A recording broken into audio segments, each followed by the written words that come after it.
second is going to be... Wait! Hello Tamers, Russ Merrill here, and today we are going to be opening a box of EX6 Infernal Ascension. As usual, we'll save the box topper for the end. Since it's an EX set, we've got 12 packs, starting with pack number 1. In our first pack, we have a lot of Legend Arms and a bit of Journey to the West. And it looks like instead of token cards, the index cards this time around are just advertisements for the Digimon Liberator webcomic coming out next month in March. And now for our last two foil cards. First, we have from Yellow a brand new Angel, Xiangpengmon, providing generic support for Angels, including the 3 Great Angels. Followed by... I got a little stunned for a moment because he looks badass enough to be an SR, but it looks like, fortunately, we are not starting this box too strong. We got a new Daemon, I refuse to call him by his English dub name, for the brand new 7 Great Demon Lords tribal deck. In pack 2, even more Legend Arms and TK and Kari, Twin Tamers for any Angel-based deck. And our foils will be... First up, we've got the new Diaboromon. I really love his design, so I'm glad we got a new version of him, but I really wish Bandai gave him the SR treatment at least. Especially since this set would be so fitting to complete a cycle of brand new support for the Devimon deck. In the wake of the powerful rare Devimon released in BT14, I mean we literally have the guy on our EX6 pack art next to Angemon. Anyways, our next foil is going to be... still just rares. A powerful new delay card for Legend Arms that can allow you to play RagnaLord for only 3 cost. Pack 3, the new Luxmon provides a pretty nice draw engine to any Angel-based deck with its inheritable. Now here come our foils. And first, we have the new, effect-wise not really, but art-wise and theme-wise sort of like a spiritual successor to Ultimate Digimon Fusion. For 4 cost, Unite into the combined Mega Digimon allows you to perform a DNA with a level 6 Digimon on your field and 1 card from your hand into a level 7 Digimon with a DNA condition in your hand. As the art suggests, Chaosmon, Ultimate Chaosmon, and of course, as most of you guys would know by now, BT17's Omnimon Ace. Followed by... Yo! Okay, guys, I believe we have just won the lottery. First and foremost, we just got an alt of a secret, so this is basically... I would consider the current second highest tier of value, with the highest tier being like the special rarities like the Blank Ink SPs or the 2-star alts. And I mean, let's face it, it's Mirei, the second secret tamer in the game. So I believe I have definitely won in this box, especially since I personally am not the biggest fan of the art style in this alt. So I wouldn't want to keep this in my collection anyway. To all the digital gods, Yggdrasil, the Gate of Deadly Sins, I give you my thanks. It looks like my wallet this month will be undergoing an Infernal Ascension. But I guess only for me to end up spending the money on other card games. Pack 4 brings a rather random assortment of cards, including the brand new, super adorable Lilithmon. And our 2 foils. First, another copy of Xiangpengmon. Second, yo, Ultimate Chaosmon. I don't know about you guys, is it just me, but Ultimate Chaosmon always looked a bit cooler to me whenever I looked at like the low resolution official art that he used to have. But looking at him at like in proper artwork like this, I can't help but focus on the little skinny body in the middle over there, and that just kind of like diminishes the cool factor for me. Still though, it's always super cool to see how parts of him are literally pixelized to emphasize his unstable nature. If I'm not wrong, Ultimate Chaos is a DNA of 4 Mega Digimon, right? So I guess even lore-wise it makes sense that he's level 7 rather than being a new level 8, because he's not exactly a DNA of Chaosmon and Valderarm, he is just the fusion of 4 Chaosmon related Megas. And of course that's reflected in his effects, where he needs at least 4 level 6 evolution cards to unleash his full power. Pack 5, a nice contrast between Angemon and new Devimon, as well as... from the new Chinese Digimon line in Digimon New Century, Xiangpengmon. I've really been looking forward to seeing this line in the DCG, and because they're all like at least half bird-based vaccine types, I was hoping that they would somehow be implemented into Phoenixmon support, but it looks like they're going full blue into Aquatic, which I completely don't mind at all, because even though I haven't touched it in a really long time, Aquatic Yggdrasil-esque is definitely one of my favorite deck flavors. 2 foils. First, There we go, Seraphimon Ace. So that's our first ace of the set. This one is just a rare though. Not gonna lie, I was a bit stunned for a moment because in real life, this card with its like half shining gold and half shining blue looks pretty majestic. And with the art style and pose, literally awe-inspiringly divine. This is a really badass looking card. Highly recommend it for any DCG collector and Angel fan. I mean, we know what the alt looks like, right? I think this normal art looks way better. And followed up by... okay, how fitting. 2 Angels, a Mega and a Rookie, Lucimon. So this new Lucimon can actually evolve on a Digi-8 Cupimon for 5 cost, and it can search the top 3 cards of your deck for an Angel, Archangel, 3 Great Angels, or 7 Great Demon Lords at the start of your main phase every turn. So as long as you have him on the field, you're just gonna really be stacking up those resources. And I just find it so cool and fitting in this set where it's like a war between the angels and demons. You have this Lucimon that's like kind of still in the middle, able to search both. Pack 6, we've pulled the aforementioned new Cupimon that can evolve into Lucimon, the new Lucimon for 5, with a pretty powerful inheritable for angel decks where on attack once per turn, by returning your top security to the hand, you can actually rig the bottom of your security with an angel. Okay, 2 foils. First, nice, we just got Antilamon, more Alliance and Lotmon line support, followed by... nice! Our second SR of the set! And I mean, one of the coolest villains to grace the Digimon franchise, one of my personal favorite villains and decks as well, Diaboromon. I know many of us have finally been waiting for new support to return.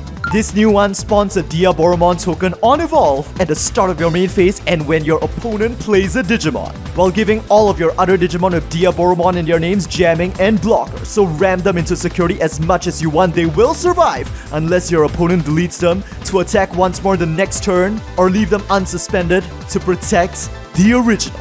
And of course, as you guys will know by now, the deck is once again going to be receiving immediately a new set of supports in BT17 Secret Crisis next month with an alternate win condition. Fellow Diaboromon fans and players, I guess it's finally time for our war game.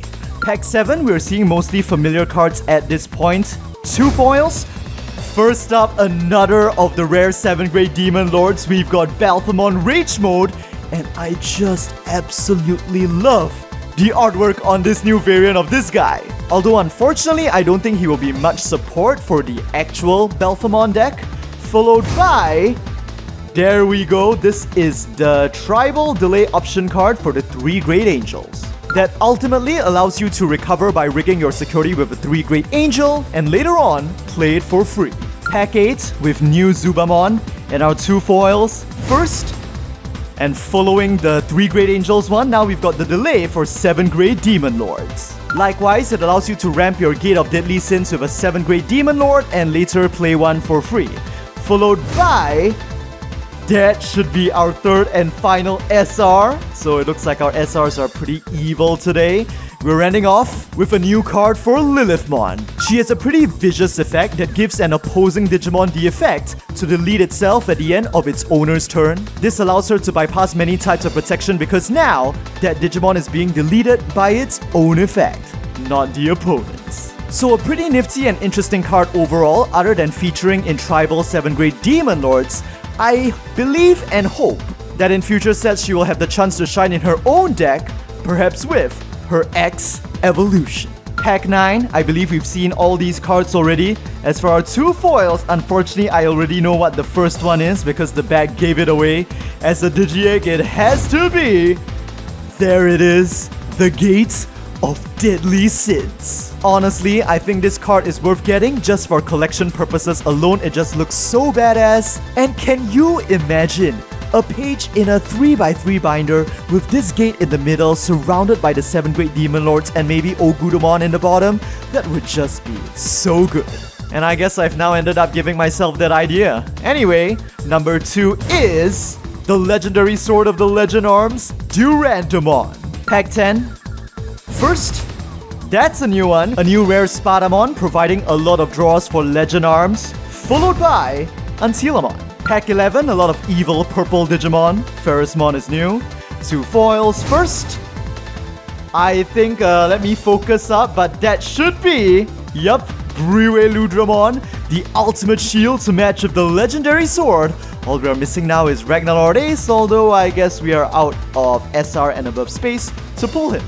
Anyways, second is going to be... Wait! You can pull two... Wait. How did I just pull 2 alts? Is this normally supposed to be possible? Cause if I'm not wrong, based on my understanding of older booster boxes, if you get a rare alt, you will still be able to get an SR to fill that space. But if you get an SR or secret alt, that consumes that SR and above space already. But I do not think I have heard of a rare alt appearing alongside a secret alt, especially of all things. But hey, I'm not complaining. I have just literally absolutely won! And I mean, of course, as someone who's loved Digimon since childhood and like watched every single season of the anime, I mean, out of all the 7 great demon lords, Barbamon is just the one that has the most nostalgic feels, right? Well, it's hard for me to say he's my absolute favorite because I love the designs of some of the other great demon lords as well, just like Lilithmon. There's no doubt that the demon lord of gluttony is extremely popular, maybe one of the most popular demon lords, I believe, which also makes me believe that this is probably a much more awesome pull than I realized, and this is an absolute winner's box. And finally, the 12th final pack. Let's open this one on camera. Let's see if there's still a chance to make this an even better box than it already is, with 1 more SR or 1 more alt. Why not, right? Since I got a secret and a rare alt, give me an SR alt as well, why not? First, we have the adorable new Lilithmon, Chaosmon, Witchmon, Yggdrasil-esque, Xiangpengmon's finisher option, Devimon, Diaboromon, Chrysalimon, Devimon, yes, I have been waiting for you! While he's really just a generic support card for other purple decks in this set, I mean, that artwork just looks so good. Devimon is just such an amazing design. Peak villain design. I want to put him next to Digimon later. Anyway, Infernal, this is our first one in this set as well. On play on evolve, by sacrificing 1 of your Diaboromon tokens, you can evolve into Diaboromon from your hand for free. And there we go, I think our last 2 cards. Our first foil is going to be another Rage Mode. And our final card of this box of Infernal Ascension is going to be... yes, just a rare, not another foil. Although I think it's very easy to mistake some of these epic looking rares as foils. I mean SR or higher. Anyway, we are ending off with the Demon Lord of Envy, Lilithmon. Quite fitting, as I love aquatic Digimon, which is why Lilithmon is one of my favorite demon lords. And of course, finally, the box topper pack. What Digitama or Tamer will... Well, I guess we're definitely getting an egg. And it will be, for Legend Arms, Sakuto... it's hard to pronounce. Sakutomon, yes. Okay, so that'll be all for this booster box opening of EX6 Infernal Ascension. I mean... can't complain. With all the purple here, I am either being enticed to go over to the dark side, or all these purple cards are trying to vent their anger against Imperial Dramon Paladinase in BT17 that just makes anybody's trash go poof. In any case, if you guys enjoyed this video, do give it a like. Let me know what you guys think about these new cards in the comment section down below. And don't forget to subscribe for more Digimon Card Game booster box and product openings on the day of release. And with that, hope to see you guys in the next Digimon video.